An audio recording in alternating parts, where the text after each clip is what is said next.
السلام علیکم ناظرین، آج کی اس ویڈیو میں ہم آپ کو پاکستان میں موجود چنیوٹ میں تاریخی عمر حیات محل کے بارے میں بتائیں۔ اس سے پہلے کہ ہم اس محل کے بارے میں بتائیں، آپ سے درخواست کرتے چلیں کہ یوٹیوب کے اس منفرد چینل دلکش ٹی وی کو سبسکرائب کرتے ہوئے ساتھ موجود گھنٹی کے بٹن کو بھی دبا دیں تاکہ ہر نئی آنے والی ویڈیو کی نوٹیفیکیشن آپ تک باقاعدگی کے ساتھ پہنچتی رہے۔ چنیوٹ میں تاریخی عمر حیات محل چنیوٹ میں فن تعمیر کا بنا اعلیٰ نمونہ عمر حیات محل اندرون ملک اور بیرون ملک کے سیاحوں کے لیے انتہائی پرکشش ہے۔ یہ محل عمر حیات میرا نے 1922 عیسوی سے 1930 عیسوی تک 8 سال کے عرصے میں 4 لاکھ روپے کی خطی رقم سے بنوایا۔ شیخ عمر حیات چنیوٹ کی معروف شیخ برادری سے تعلق رکھتے تھے۔ وہ اپنے والد کا چھوٹا سا اثاثہ سمیٹ کر کاروبار کی غرض سے کلکتہ چلے گئے۔ وہاں تھوڑے ہی عرصے میں ان کا مقدر چمک اٹھا۔ وہاں کے بہت بڑے ٹرانسپورٹر، شپ بروکر اور پراپرٹی ڈیلر بنے۔ انہوں نے کاروبار کی دنیا میں ڈھیروں دولت بنائی اور بہت بڑا نام کمایا۔ انہوں نے پنڈی بھٹیاں میں شادی کی۔ اللہ تعالیٰ نے انہیں بیٹے اور بیٹی کی صورت میں اولاد کی نعمت سے بھی سرفراز کیا۔ انہیں خوشیوں کو پائیدار بنانے کے لیے انہوں نے محل بنوایا، جس نے مالک کے نام کی نسبت سے عمر حیات محل کے نام سے شہرت پائی۔ محل مکمل ہونے کے 5 برس بعد 1935 میں عمر حیات اپنے خالق حقیقی سے جا ملے۔ ان کی بیٹی حسینہ طبیعت کی مریض ہو کر فوت ہو گئی۔ ایک بیٹا گلزار تھا، جس کی ماں فاطمہ نے چاہا کہ محل میں خوشیاں لا کر محل کو آباد کروں۔ چنانچہ انہوں نے بیٹے کی شادی کی۔ شادی کے اگلے دن ولیمہ تھا۔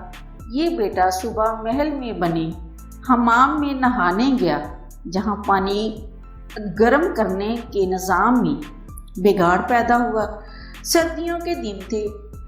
حمام میں گرم پانی کی بہم رسائی کے لیے کوئلے کی انگیٹھی جل رہی تھی، جس سے حمام کوئلے کے دھواں کاربن ڈائی آکسائڈ سے بھر گیا، جس سے نہانے کے دوران دم گھٹنے سے گلزار کی موت واقع ہو۔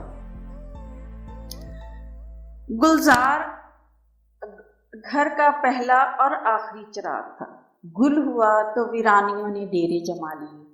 بیٹا مرا تو ماں بھی 1 سال بعد اپنے بیٹے کی جدائی کے غم میں گھل کر مر گئی اور خالق حقیقی سے جان لی۔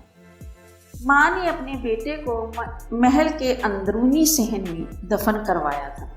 جب ماں مری تو اسے بھی اسی کی وصیت کے مطابق محل کے اندرونی صحن میں بیٹے کے پہلو میں دفن کر دیا۔ یوں جب محل کے مکین نہ رہے تو محل اپنے مکینوں کا مزار بن گیا۔ مالک جس محل میں زندہ نہ رہ سکے، وہاں آج ابدی نیند سو رہے ہیں۔ آخرت کی زندگی ہی ابدی زندگی ہے، محل ہو یا کٹیا۔ بالآخر تماشا کا دہر بن جاتی ہے۔ کسی صاحب عقل و دانش نے کہا تھا کہ محل 100 دن کے محل ہوتے ہیں، 1000ویں دن عبرت گاہ بن جاتے ہیں۔ کسی نے محل دیکھے اور یہ بات کی کہ ایسے محل کوئی نہ بنوائے جہاں مائیں اپنے بیٹوں کی خوشیاں نہ دیکھ سکیں۔ عمر حیات محل اپنے مالکوں کے بچھڑ جانے کا دکھ سمیٹے اپنی جگہ، اپنے اندر بہت سی خوبصورتیاں لیے قائم۔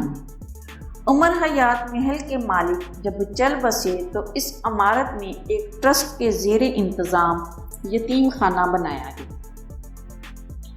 گراؤنڈ فلور پر ماچھی برادری کے خاندان بستے رہے۔ عمر حیات محل پر مالکوں کی جدائی کے بعد آیا ہر دور بھاری رہا۔ عمر حیات محل کبھی اپنے تہ خانوں سمیت 6 منزلہ تھا۔ 1974 میں اس کی 2 خوبصورت ترین اوپر کی 2 منزلیں گرا دی گئیں۔ عمر حیات کے بھلے دن آئے جب جون 1990 میں جناب محمد عطر طاہر ڈپٹی کمشنر جھنگ نے محل کو حکومت کی تحویل میں لے کر وہاں لائبریری اور میوزیم قائم کرنے کے احکامات جاری کیے۔ یہ تمام تر کام ڈاکٹر محمد امجد ثاقب کے سپرد ان کے زیر انتظام عمر حیات محل میں پبلک لائبریری اور میوزیم بنا۔ 1998 میں اس محل کو اپنے اثاثوں سمیت یعنی بشمول پبلک لائبریری اور میوزیم کے محکمہ اوقاف کی تحویل میں لے لیا گیا۔ پیارے ناظرین، امید ہے آپ سب کو یہ ویڈیو بھی ضرور پسند آئے گی۔ پسند آنے کی صورت میں اسے لائک کیجئے، فیس بک، واٹس ایپ اور اپنی دیگر سیاحت کے شوقین دوستوں کے ساتھ شیئر کرتے ہوئے ہماری حوصلہ افزائی بھی کیجیے اور کمنٹ باکس میں اپنی قیمتی تجاویز سے ضرور آگاہ رکھیے۔ آج کی ویڈیو میں بس اتنا ہی۔ اللہ نگہبان۔